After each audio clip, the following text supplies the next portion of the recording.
If we're going to be selling these like high-end luxury products or limited sneaker releases, we really want to give these customers that wow factor. And we knew that in this instance, that certainly wasn't the case. Customer service is often seen as like a cost center for a lot of businesses, which is true to an extent. But I think that kind of mindset limits collaboration and sort of like overall impact in businesses.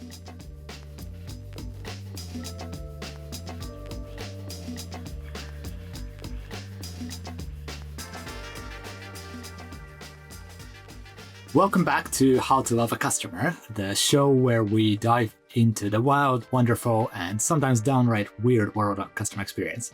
I'm Mikhail Dubov, and in each episode, we talk to the people behind the brands who know that customer interactions, even the messy ones, are the moments of truth.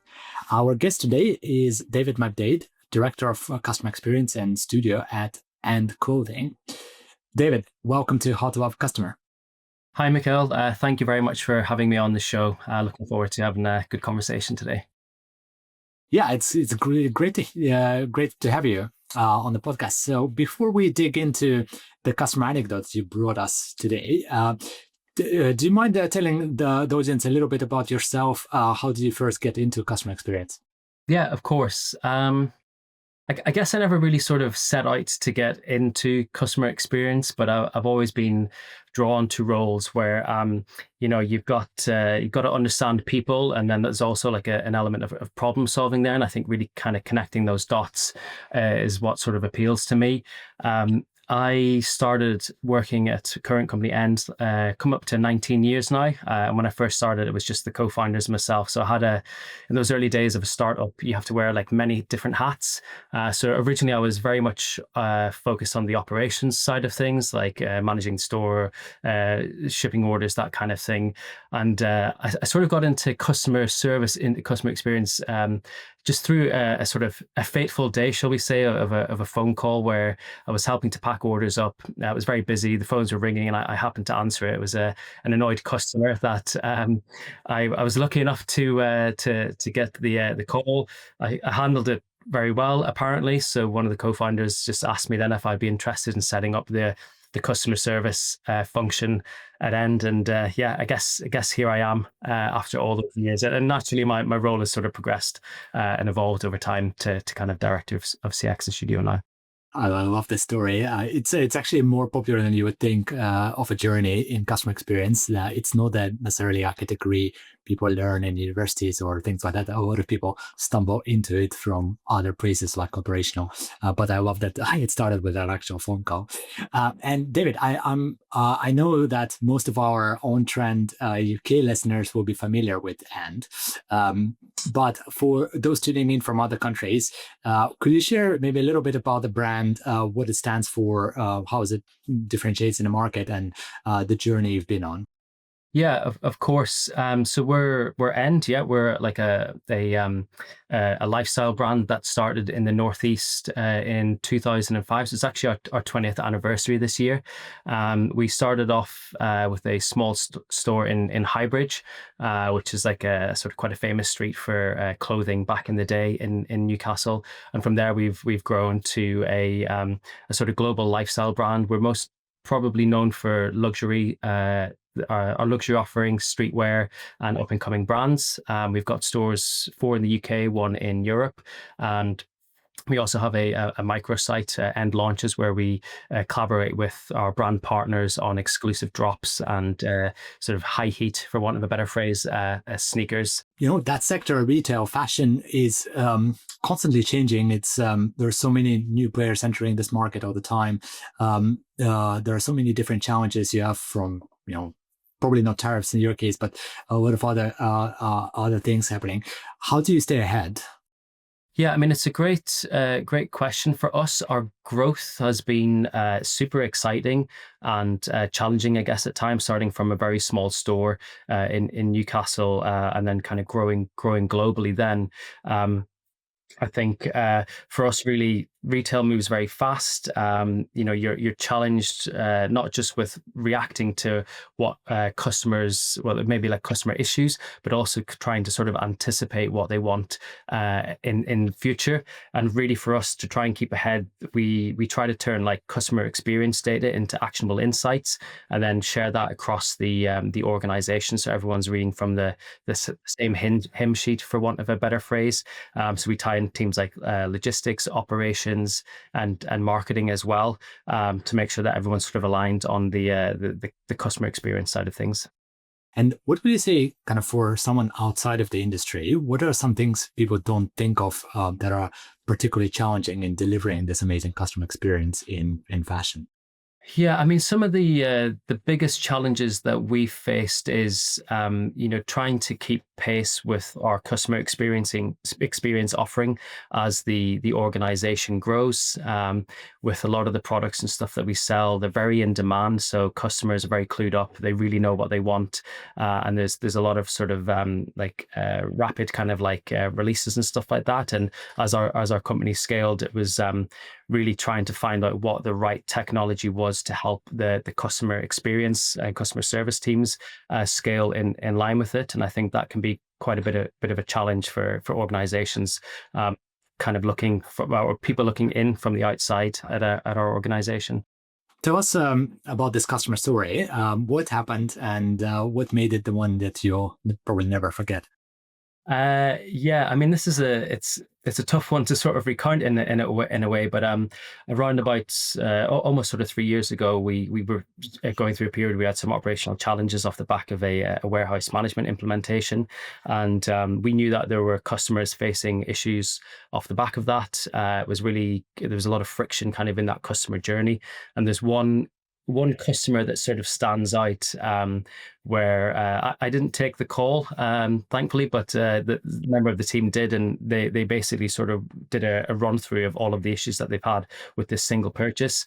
And right from the off, from when they placed that order, there were delays getting it out of our warehouse and completed. We managed to get it to the carrier after a number of days. There, it faced delays in customs. It cleared customs. There was I think, a weather issue, which then grounded the flight, so it got delayed with the carrier. Then it went missing in the network. Eventually, they found it after, I think it was about a week and a half. It gets delivered to the customer, and they're finally excited to open it. They open it, and it was the wrong item. So, needless to say, very, very disappointed customer, for us as well, and it's kind of painful just to sort of hear that this customer's gone through all of these different sort of pain points throughout that single purchase. So from there, we used it almost as a benchmark for our teams to say, like, okay, how can we prevent this from ever happening again? We created what we call internally is the quality score. So really, it's just it's a system that evaluates every single order that's placed with us on, I think, like six common failure points. So it's things like, delivery SLA, if it's gone missing, if there's custom delays, kind of these things basically that this customer experienced with their purchase. And from here, we've now got this system that, like I said before, just measures every single order, and we can use that as a benchmark to see how customer, like the post-purchase side of the journey is performing for customers. So, so this customer essentially had everything that could have gone wrong, went wrong for them, and that inspired you to implement the system to track every step on the customer journey, and that presumably made experience better for thousands, millions of people who've used it since then. Yeah, I mean, it's for that particular customer. They still shop with us, by the way, and they did actually email me not so long ago to say that the service was much better. So that was a big relief. But one of the key takeaways, I guess, for us was that using this customer feedback to make such a difference to all of our other customers, which was great. So I think whenever we started the very first time that we set up the measure, I think our quality score was somewhere in the mid 40 percentage points. So we're happy to say now it's in the high 90s, but over time, you've seen that improve, and the impact then is in terms of like the contacts that we're getting from customers, they've drastically reduced as well. But also just from a like I'd say almost like an internal perspective, it's really kind of like help shift the sort of the way that we think about customer experience within the team, and it got the entire business around this metric, and everyone can relate to it, and really just sort of shifted like how we sort of view customer experience and how we tackle problems as well as a team. Yeah. I think that complexity on delivering the experience is something that a lot of people don't think about. Like, when you started talking to every thing that went wrong and for this customer, just how many different steps are even involved in Absolutely. shipping something across the borders. It sounds like in that case it was across the border, Yeah. but also just delivery and so on. So but presumably like that happens all the time in retail, with especially with bigger companies. Like, what do you think about Anne's culture was inspired you to take this case so seriously and actually like revamp your whole approach based on one customer that had a terrible experience? But again, presumably that happens quite often for Amazon, for the Asuses of the world, and so on.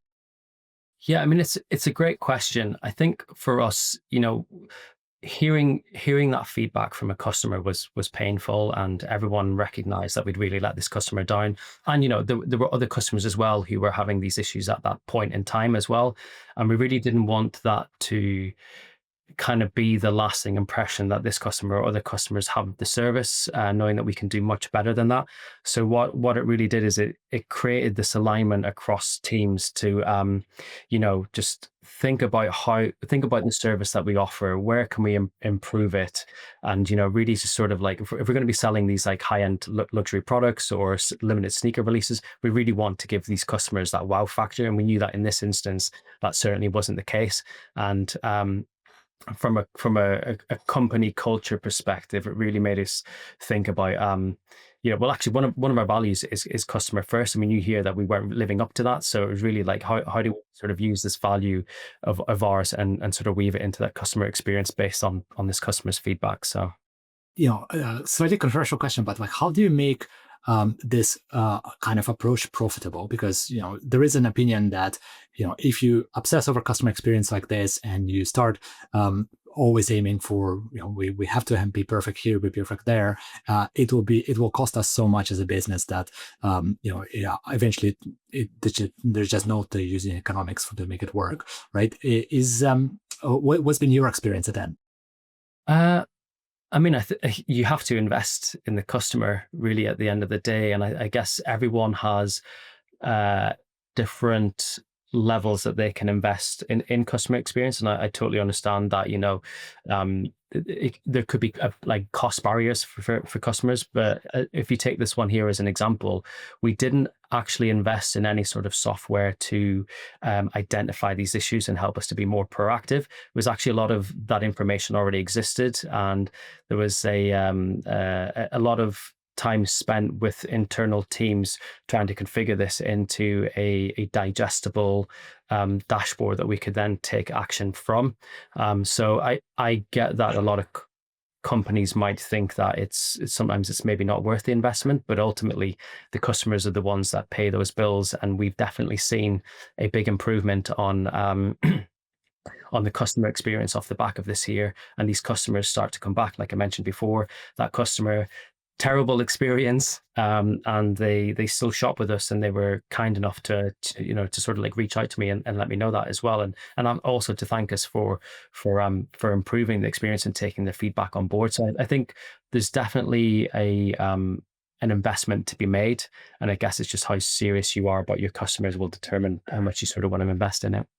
Yeah, I think that's what a lot of people miss is, yes, you will probably incur slightly higher cost implementing things like that, but the payoff in retention on your best customers, who presumably also buy more products and more expensive products when they can afford it, will more than pay off over the long term for the health of the business.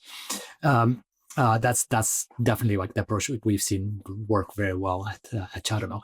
And David, so maybe just jumping to operationalization. So can you, for those of our listeners who are in customer experience, like maybe give a little bit more of the detail to the extent that you're comfortable sharing? Like, what does that approach, monitoring things step by step, look like? Do you ask the customers to rate you, or do you use some metrics you already have extracted from some operational systems? Like, how do you measure success at each of those steps? Yeah, I mean, it's again another great question, and I think there's no one stop sort of shop for how you kind of want to measure feedback. What works for one company might not work for another. Certainly for us, we find that it's about striking a balance between, getting customer feedback through review sites post purchase. We also do customer feedback surveys throughout the customer journey as well, the purchasing journey. We use customer satisfaction scores for customer contacts whenever they get in touch with our agents. We also use we like a QA. We QA 100% of our customer contacts as well. So we use AI to do that, and we use within that AI, like a number of different sort of triggers that we might want to sort of investigate as well. There. And then we also work with our things like our carrier partners as well to look at the SLAs that we're offering customers. Like, are we hitting those? So really it's about pulling all of this information into from these different sources and different points of the journey into one point, and then using that then as our guide. And we also benchmark ourselves as well against competitors and other sort of leaders in the industry as well. Fantastic. That's that sounds like a very sophisticated system. What advice would you give to someone designing customer experience in retail from scratch for a new brand? Yeah, I'd say it starts with the customer really. You have to, well, you have to understand your customer, and also what your mission is as a company. So what is it that you're trying to achieve with the brand that you're setting up? Who's your target audience? You'd have to do market research there as well to understand like what it is that they want. Generally, you should be thinking about solving a problem when you set up a new business. So what's the problem that you want to solve? What else we got there? How are you going to measure this customer feedback and sentiment as well? And some competitor analysis as well to see what else is out there, and how you sort of benchmark against them. Fantastic, David. Time for our world famous customer experience hot take round. Yeah, I will ask questions. You can give me short answers, can give slightly longer ones if you wish. First one is, what's a customer experience trend or buzzword that you wish would retire? I try not to get kind of caught up in the trends too much. I think many of them have like a natural shelf life. I'm trying to think of one off the top of my head of recent, and it probably goes to show that maybe they're not so sort of memorable. Maybe let me throw one out. So everyone is now talking about AI in customer experience, and you mentioned AI a little bit as well. I guess the very hot topic is using AI to automate customer service. That in particular is a very popular topic right now. What's your take so far? Do you have experience in doing that, or at end, do you prefer not to hand this part of customer experience to AI? What's your take? I mean, we definitely use AI at end, particularly in customer experience, and we use it for automation, both from for customer experience and also the employee experience, customer facing. For those simple repetitive tasks that customer might be asking for a returns policy or something like that. We'll use that to AI, sorry, to send like that information to them, and that just sort of deflects that ticket from a customer. Obviously, if they respond from an agent, if they respond. And they need to speak to an agent, we can pass them through. From the agent experience, we will use things like sentiment analysis, and also things like suggested first replies based on previous responses and our knowledge base. Agents, the unsung heroes, they get absolutely hammered every day with lots of information from various different points, handling dozens and dozens of contacts. It's a very difficult role for them. So I think being able to make that a little bit easier through for them as well through automation and AI is definitely a big win, because happier agents are going to provide better service as well to customers. Very interesting. And what's a brand that you personally find is killing it in customer experience, in retail or outside of retail? Who inspires you? I'd say, do you know what? Actually, I'm going to say an industry, and I'd say that the challenger banks are a good one. So the likes of Starling and Monzo, they've done a lot of work to make banking easy. Super slick digital services and great support. And I think what's really standing out to me about these is that for a very long time, you've had these big banks who kind of had like that sort of hold over the market. And I can't remember what the stat is, but it's you're more likely whatever to leave your spouse than you are your bank. And I think the challenger banks coming in have really forced these bigger banks to sort of look inward at the service that they're offering, and you're starting to see a lot of them now offering updated apps with more features and stuff like that. So I think the likes of like Starling and Monzo, for me, ones really sort of stood out in the last couple of years about challenging customer experience. Yeah, no, Monzo was definitely a breath of fresh air, and some of the other ones like Revolut and Starling as well. But it's very interesting that these days it seems like they are on the same sort of journey of automating customer support as much as possible. So you have to jump through quite a lot of hoops, in my experience, to get to those amazing agents that they've been famous for in the past. So it's interesting how this changes a little bit at scale. Awesome. And what's one thing the retail industry still gets wrong about customer experience? Customer experience, customer service is often seen as like a cost center for a lot of businesses, which is true to an extent. But I think that kind of mindset limits like collaboration and sort of like overall impact in businesses that have just sort of seen like these areas of the business just sort of solve problems. It can kind of hold companies back, and they're more than just like complaint handling. I think these teams are the ones on the front line. They get the feedback from customers. They're really like almost the bridge between customer and brand, and they get a sense of what's going on. And I think you could treat customer experience, customer service as like a strategic function to really sort of influence operations right across an organization, rather than just being a cost center. Fantastic. Yeah, that has been a very popular one on how to live with customers so far. David, thanks so much for being here, for sharing your insights, for sharing your journey. There's a lot to take away from everything you've shared. To all of our listeners, if you enjoyed this episode of How to Love a Customer, please subscribe, tell a friend, join us next time for more stories that show the power of listening to your customers.